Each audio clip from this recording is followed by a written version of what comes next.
மலைவாழ் மக்களுக்கு பாதுகாப்பாக இருப்பது திமுக அரசு. பன்றிமலை மற்றும் ஆடலூரில் நடைபெற்ற தேர்தல் பிரச்சாரத்தில் பழனி எம்எல்ஏ ஐ.பி. செந்தில்குமார் பேச்சு. செவ்வாய்க்கிழமை பகல் 11 மணி.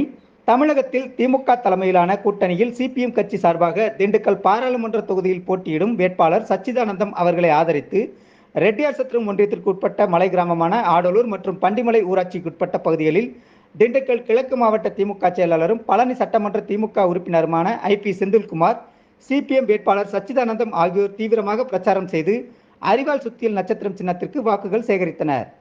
பிரச்சாரத்திற்கு ரெட்டியார்சத்திரம் தெற்கு ஒன்றிய செயலாளரும் ஒன்றிய பெருந்தலைவருமான ப.க. சிவகுருசாமி தலைமை தாங்கினார். திண்டுக்கல் கிழக்கு மாவட்ட திமுக அவைத்தலைவர் வழக்கறிஞர் காமாட்சி, ஒன்றிய குழு உறுப்பினர் தமிழ்ச்செல்வி முத்துகிருஷ்ணன், ஆடலூர் துணைத் தலைவர் நமச்சிவாயம் ஆகியோர் முன்னிலை வகித்தனர். ரெட்டியார்சத்திரம் ஒன்றிய சி.பி.எம். செயலாளர் சக்திவேல் வரவேற்று பேசினார். பொதுமக்கள் மத்தியில் பழனி சட்டமன்ற உறுப்பினர் ஐ.பி. செந்தில்குமார், மலைவாழ் மக்களுக்கு திமுக அரசு துரோகம் செய்தது போல் பொய்யான பிரச்சாரத்தை அதிமுகவினர், பாஜகவினர் பரப்பி வருகின்றனர். இது முற்றிலும் மோசடியான பிரச்சாரம். இது பொதுமக்கள் மத்தியில் எடுபடாது என்றதோடு, கடந்த 5/8/2022 நமது திமுக பாராளுமன்ற உறுப்பினர் வேலுச்சாமி அவர்கள் ஆடலூர் மற்றும் பன்றிமலை பகுதியில் வசிக்கும் புலையர் இன மக்களை பழங்குடியின மக்களாக மாற்றி அவர்களுக்கான உரிய சான்றிதழ் வழங்க வேண்டும் என்று மத்திய பழங்குடியினத்துறை அமைச்சர் அர்ஜுன் முண்டாவிடம் கோரிக்கை மனு கொடுத்துள்ளார். இதோ அந்த கோரிக்கை மனு என்று மனுவை தூக்கி காண்பித்து பிரச்சாரம் செய்தார். எதையும் ஆதாரத்துடன் தான் நாங்கள் பேசுவோம் என்றதோடு, ஆத்தூர் தொகுதியின் செல்லப்பிள்ளையாக இருக்கும் தென்பாண்டி சிங்கம் ஊரக வளர்ச்சித்துறை அமைச்சர் ஐ. பெரியசாமி அவர்கள் ஆடலூர் ஊராட்சிக்கு மட்டும் எண்ணற்ற நலத்திட்டங்களை செயல்படுத்தியுள்ளார்.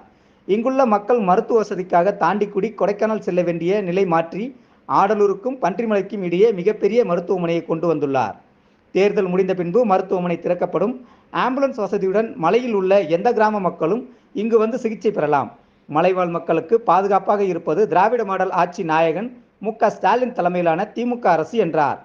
அதனை அடுத்து பன்றிமலை ஊராட்சிக்கு வந்தபோது பன்றிமலை கிராம மக்கள் மற்றும் திமுக நிர்வாகிகள் சார்பில் மாவட்ட செயலாளர் ஐ.பி. செந்தில்குமாருக்கு வேட்பாளர் சச்சிதானந்திற்கும் பிரம்மாண்டமான மாலை அணிவித்து ஆரத்தி எடுத்து உற்சாகமாக வரவேற்பு அளித்தனர்.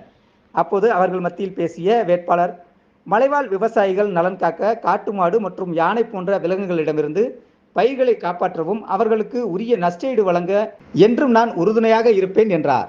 நீங்கள் வாக்களிக்க வேண்டிய சின்னம் அரிவாள் சுத்தியல் நட்சத்திரம் என்றார். தேர்தல் பிரச்சாரத்தில் பன்றிமலை ஊராட்சி மன்ற தலைவர் தேவி ராகவன், துணைத் தலைவர் கோபி, வட்டார காங்கிரஸ் தலைவர்கள் நவாப்பட்டி முருகானந்தம், ஒன்றிய குழு உறுப்பினர் தருமத்துப்பட்டி பிரபாகரன், பொதுக்குழு உறுப்பினர் மூர்த்தி, முன்னாள் ஊராட்சி மன்ற தலைவர் சுப்பிரமணி, கிளை செயலாளர்கள் ஜோதி சண்முகம், கணேசன், திருஞானம், பொன்னையா, ராஜு, இளைஞர் அணியினைச் சேர்ந்த பாண்டி, கோபிநாதன், காளிதாஸ், சபரி, மணி, மகளிர் அணியினைச் சேர்ந்த தனலட்சுமி, வார்டு உறுப்பினர்கள் முருகஜோதி, ஜெயராணி உட்பட திமுக நிர்வாகிகள், இளைஞர் அணியினர், மகளிர் அணியினர் பெருந்திரளாக கலந்து கொண்டனர்.